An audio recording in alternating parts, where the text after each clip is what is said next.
I changed the rear differential in my 2018 Toyota Tundra today, and it got me thinking about the new gearing in the 2022 Tundra. And what I wanted to do was go through that with you as I've looked at it. And as a heads up, I'm just going to say that it looks like the new gearing is for miles per gallon only. It's really not for anything functional in a truck. That doesn't mean it's a bad gearing. It just means you should know what it's for if you're going to buy it. And I'll explain that to you here right now. Right before we get going with this, I'm going to tell you I do not think the new Tundra is a bad vehicle at all, but I do think it's a vehicle that's compromised, and I think that the new global platform that they're trying to extend across the lineup, which of course is to save money, is essentially trying to make a square peg fit into a round hole when it comes to the Toyota Tundra as a full-size pickup with utility. And I'm going to show you one part of what I'm seeing that here with the gearing. And if you've enjoyed the information here, feel free to hit like and subscribe. It helps me know what other types of information people would enjoy hearing about this truck. So I'm doing the rest of this video pretty much with spreadsheets. It's not going to be too exciting to look at, but hopefully it's got some useful information. Let's take a look at this. Now, for purposes of comparison, I've put it up against the Ford because the Ford, let's face it, the Tundra built a new Ford. They have a 3.31 rear axle, they have a 3.5 liter twin turbo, and they're going to make it to a hybrid. So, well, pretty much paralleling Ford. I also wanted to compare it to the current Tundra. So as you can see there, the first column is Ford. The second column is the Tundra 10-speed, and then we have the Tundra 6-speed. Now, as we're looking at this, we have gears 1 through 10 listed as well as reverse. So here's the way this works. Your final gear on your rear axle is listed for each of them. The Ford comes with a 3.31 and a 3.73, which is interesting. The Tundra is only going to come with a 3.31 and, of course, used to come with the 4.30. Take a look at our example here in red. You can see we've highlighted the Ford 3.31. First gear is 4.7. We multiply those two to come up with our ratio in first gear, which is 15.54. Now let's look at how we've changed this to the 3.73. Now we multiply that by 4.7 and it goes to 17.52. Well, you're wondering what's the difference between the 17.52 and the 15.54? What that means is that we have what are called taller gears and shorter gears. Now, oddly enough, the shorter gears are actually the ones with the higher numbers. When we have shorter gears with higher numbers, that means we can actually put more torque into that gear, but we're limited by top end speed. So we need taller gears, the ones with the smaller numbers, so that we can go to higher speeds. But you will get to any given speed quicker with, or accelerate quicker with the shorter gear or the higher number than you will with the taller gear or the lower number. Now, since both the Tundra and the new Tundra, the 2022, and the Ford are coming with the 3.31 rear axle, let's take a look at the first 5 gears, the ones highlighted in red. And if we look in that, we can see, well, the Ford has 15.54 in first gear, and the Tundra has a multiplier of 16.29. And in second gear, the Tundra is again higher at 10.79 than the Ford's 9.88. And the Tundra remains slightly higher all the way through the first 5 years. And so they're pretty close, and we can assume they're putting out similar power.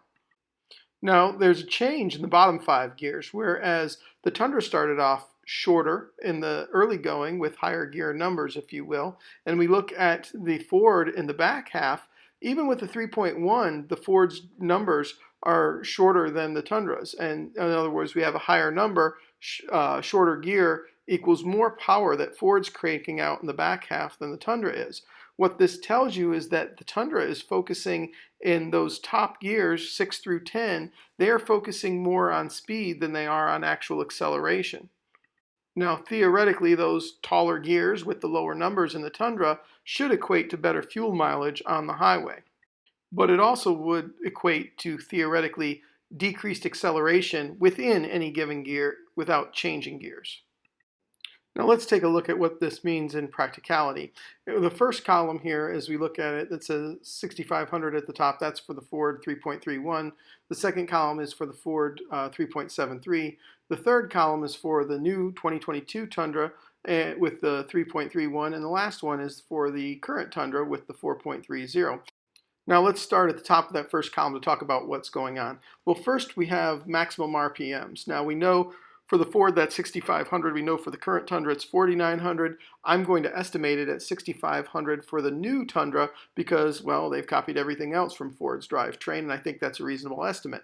If we look at where it says revolutions per hour in the next row, then what we can see is that it's pretty much the same across the board till we get to the current generation Tundra. And then we have this thing here, tread width, tire profile, and wheel size. Well, what are those there for? Well, those are there so that I can calculate what ultimately the diameter, and then from the diameter what the circumference in feet is of the tires. And so with the standard tires that are coming of each of these vehicles, we know the Ford's 8.39, the new Tundra should be about 8.51, and 8.35, I guess, for the older Tundra. Now, knowing what our maximum RPMs are, which are 6,500 for, let's say, both the Ford and the Tundra 3.31, and knowing the circumference of the tires, we can determine what is the maximum speed in each gear. And so for each gear, as we look at it here, we can see, for example, in first gear, it's 39.88 for the Toyota, or for the Ford with a 3.31, and 38.6 for the Tundra with the new 3.31. Now, I've highlighted the last 5 columns in red because obviously, or the last 4, because obviously this gets to some astronomical numbers and the trucks aren't going that fast, and that's because there's other things to consider, things like resistance of the tires against the road, weight of the actual tires, resistance to air drag, etc. All those things slow us down, but for purposes of what we're talking about here, it's not necessary. What I do want you to pay attention to, though, is that in the first 6 rows, the Tundra's numbers are all essentially higher or lower than the Fords, meaning the Tundra should be able to get to its number quicker. In other words, if you were to lock both vehicles out in first gear, the Tundra should be able to get to 38.6 miles per hour before the Ford does, but the Ford should ultimately theoretically be able to go to 39.88. Now, other things come into play here. Like I said, there is tire size, there's weight of the tires, there's shift points, etc. But this gives us kind of an apples to apples comparison of what's going on. Now, theoretically here, what we can see is that Toyota's geared its vehicles to have slightly more power off the line, if you will, in the lower gears, but in the higher gears, the Ford is actually geared to have slightly more power. Theoretically, not as high-end speed as the Toyota, but slightly more power in the back half of the gears. Why is this? Well, I think this is because Toyota wants miles per gallon everywhere, and they're trying to squeak everything they can out of this vehicle. They've made, if you look at the width of the tires, they've gone to a slightly narrower width tire than they have in the past. They've also made it slightly taller, so theoretically it's a little bit lighter.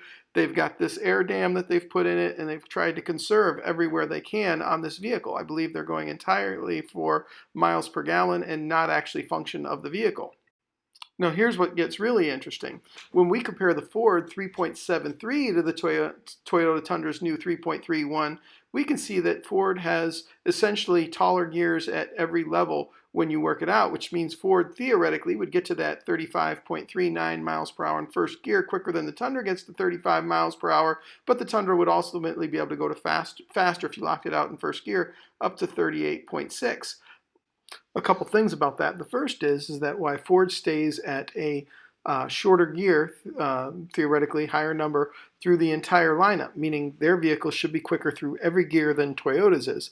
The other thing about that goes right along with it is that when you have a laden vehicle, one that's either loaded up with payload or loaded up for towing, that ultimately gives you more torque, which means it's going to tow better than this Tundra is. That's right, the Ford is actually going to tow better. It's going to have more power off the line than the Tundra is. Now, where it may not tow better is it's a substantially lighter vehicle than the Tundra is, but in terms of making that weight move, Ford is going to be better at it. One last thing I'd have you look at here is that I highlighted some of the gearing for the last couple gears for each of them. Essentially, I highlighted the gears after they get to the ratio of 1. And when you look at that and you compare the Ford 3.31 and the Ford 3.73, what you can see is that at each gear, the 3.73 is significantly shorter than the 3.31 is.